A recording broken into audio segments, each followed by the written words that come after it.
Ini yang penting Bapak Ibu. Ini yang sangat penting. Perhatikan poin yang keempat ini. Pakaian yang Rasulullah mintakan kepada kita ini, agar pakaian kita ini tidak menimbulkan perasaan riya. Bagusnya pakaian kita ini bukan untuk menimbulkan riya. Baju saya bagus, baju saya ini baju koko, baju saya ini baju orang yang solih, baju orang yang beriman, bertakwa. Hati-hati, jangan sampai ini membuat kita jadi riya. Ya Pak ya. Bagaimana, dilanjut ini atau mau pertanyaan ini? Pada ngantuk enggak? Lanjut ya. Siapa yang melabuhkan pakaiannya karena perasaan sombong, Allah Subhanahu wa taala tidak akan memandangnya pada hari kiamat. Hati-hati makanya Pak. Berangkat ke masjid, berangkat kerja, jangan sampai menampakkan rasa sombong dalam hatinya, apalagi karena pakaiannya. Siapa yang sombong dengan pakaiannya, catat ini, Allah nggak mau pandang dia di hari kiamat Pak. Ini mengerikan ini Pak. Kita nggak dipandang istri 3 hari aja Pak, pusing ya Pak. Ada yang pernah istrinya nggak negur, atau istri nggak ditegur suaminya lebih daripada 3 hari, rasanya nggak karu-karuan. Ini di hari kiamat yang semua orang kebingungan. Kita minta tolong sama Allah, ke Allah nggak mandang kita ini. Aduh, gimana coba perasaan kita ya Allah. Kemudian Rasulullah bersabda, yang bermaksud siapa yang memakai pakaian yang berlebih-lebihan, maka Allah akan memberikan pakaian kehinaan pada hari akhirat nanti. Jadi kalau pakai pakaian yang berlebih-lebihan, ini akan Allah hinakan nanti pakaiannya di hari kemudian. Maka sekarang Pak, kalau ada saudara kita yang pakai pakaiannya yang sederhana banget, ini mereka mengharapkan nanti pas hari kiamat tiba, mereka diberikan pakaian yang indah, yang tidak diberikan sama orang-orang terdahulu.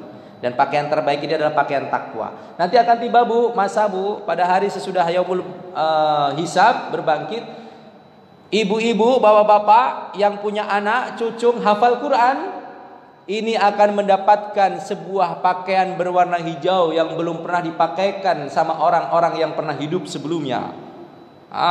Kemudian dipakaikan mahkota. Siapa ini? Orang yang memiliki anak keturunan yang hafiz Quran. Jadi kalau bapak ibu ada anak cucunya hafiz Quran, nanti bapak ibu sekalian akan disematkan di atas semua orang yang saat ini sedang kebingungan, dipakaikan pakaian kehinaan. Kita punya anak hafizah, maka kita didudukkan di atas singgasana, diberikan mahkota dan diberikan pakaian yang belum pernah dipakai sama manusia, bentuknya, indahnya, masya Allah. Ini bagi anak-anak yang bisa menghafal Quran. Maka sekarang anak-anaknya dimasukkan ke pondok Bapak Ibu.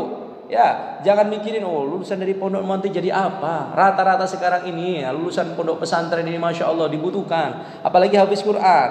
Ya, masuk S1, S2 sekarang ini nyaris kalau hafiz Quran gratis.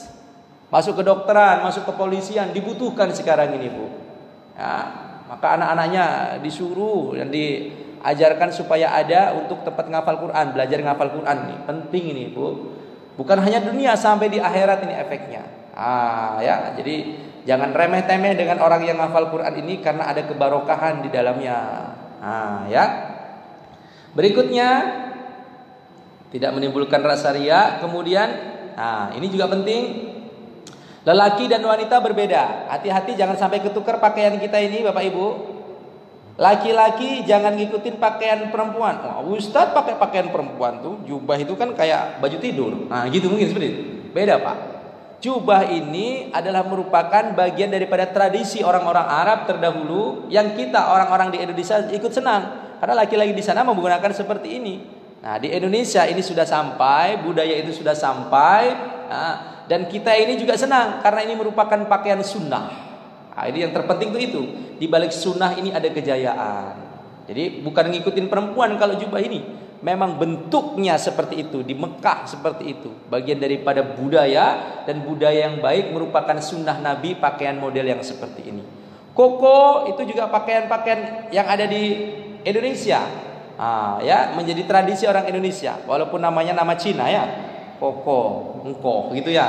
Tapi pakaian takwa sebenarnya yang pakai kita untuk sholat. Jadi koko, jubah, sarung, ini adalah budaya yang ada di Indonesia, sudah menjadi sesuatu budaya yang itu merupakan pakaian laki-laki. Perempuan jangan ngikut-ngikutin Bu. Laki-laki biasa pakai celana panjang, ya, perempuan ikut-ikutan, jangan. Nah, jadi pakaian wanita adalah yang paling longgar. Kalau emang bisa yang berwarna hitam yang terbaik. Ya. Kalau laki-laki putih nanti ada nih. Ini penting Pak. Hati-hati Pak.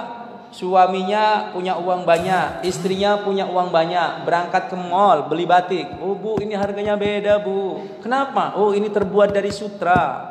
Beli batik dari sutra. Hati-hati, laki-laki dilarang memakai pakaian terbuat dari sutra.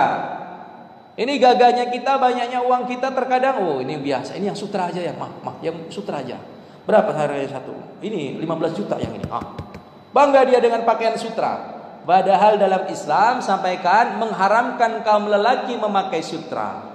Rasulullah bersabda yang maksudnya kira-kira, janganlah kamu memakai sutra. Sesungguhnya orang yang memakainya di dunia tidak dapat memakainya di akhirat. Jadi orang sudah suka pakai sutra ini di akhirat dia nggak kebagian jatah pakai sutra. Hadisnya muttafaqun alaih lagi. Jadi betul-betul kita menjaga. Yang ketujuh, isbal. Pernah mendengar kata-kata ini ya? Memanjangkan pakaian. Nah, ini hati-hati Pak. Ya. Seperti tudung yang seharusnya dipakaikan sesuai dengan kehendak syar'i ya, yaitu bagi menutupi kepala dan rambut, tengkuk ataupun leher dan juga dada. Allah berfirman ya, kalau wanita panjangkan seluruhnya. Nah, ya. Wahai Nabi, katakanlah suruhlah istri dan anak-anakmu yang tadi untuk menutup auratnya. Ini untuk wanita. Tapi kalau untuk laki-laki jangan sampai isbal. Apa itu celananya itu Pak? Tertutup mata kakinya Pak. Mari kita coba cek Pak. Terkadang kita ini seperti ini, kita kalau ngeliat orang yang cingkrang ya lucu kayak badut, dibilang kayak gitu. Pakaiannya kok di atas lutut, di atas mata kaki seperti itu, kayaknya lucu seperti itu. Padahal itu yang diinginkan oleh Rasulullah. Kenapa? Kalau di bawah mata kaki ini menjadi sesuatu yang tidak disukai sama Rasulullah. Ya, ancamannya sangat sangat dahsyat itu Pak ya. Maka kalau ada melihat orang yang cingkrang ya, ini bukan dihina, mereka faham. Apa? Kalau dengan ibadah, dengan syara, dengan hukum, mereka lebih menjaga. Karena kalau pakaian itu tidak terseret, tidak tersangkut dengan tanah, akan terjauh daripada najis minimal. Sehingga pakaian celana kita ini terkadang dipakai untuk sholat, sudah nggak perlu digulung lagi, ya kan? Sudah dia langsung bisa dipakai untuk sholat, bersih. Tapi kalau pakaiannya keseret-seret, kadang ada kotoran di pinggir jalan, kena kita ini. Ya, maka usahakan. Bagaimana Ustaz, di kantor ini saya menggunakan celana yang panjang, nggak masalah, silahkan. Tapi bagaimana hati kita tertutup daripada riya, daripada sombong. Karena salah satu ciri-ciri pakaian sombong, dia menjuntai sampai menutup matanya. Karena memang kelihatan ganteng Pak kalau pakai kayak gitu Pak. Kelihatannya keren gitu ya, tertutup itu. Padahal itu menumbuhkan terkadang ini riya. Bagaimana Ustaz, saya memakai pakaian celananya menutupi daripada mata kaki, tapi hati saya nggak riya, nggak sombong. Ya ini hati masing-masing. Tapi salah satu ciri yang menunjukkan riya, ternyata salah satunya menutup mata kaki tadi itu Pak. Silahkan dipilih masing-masing Ustadz, mana yang lebih baik Ustadz, pakai celana yang cingkrang tapi hatinya sombong, ya kan? Atau mana yang lebih bagus Ustadz, pakaiannya sampai menutup mata kaki tapi dia nggak sombong. Mana yang lebih baik ini? Kan bingung kita. Yang lebih baik adalah yang hatinya baik dan kalau bisa celananya juga tidak menutup mata kaki. Kalau bisa, ini pun berat Pak. Ya, berat kita menyampaikan ini juga berat karena ada kajian tersendiri masalah isbal ini Pak. Ya, maka kita hati-hati betul. Tapi Ustadz, saya insya Allah walaupun tertutup matanya, mata kakinya, tapi insya Allah hati saya tidak menunjukkan kesombongan itu. Ya silahkan dijaga saja hatinya masing-masing. Yang penting kita lebih berhati-hati. Hati ini Pak. Pakai cingkrang juga kalau hatinya sombong buat apa? Pakai celana panjang yang sampai menutup mata juga sombong, wah ini lebih parah. Maka jaga hati kita dan diri kita masing-masing ya. Berikutnya, ini Pak, ini juga penting.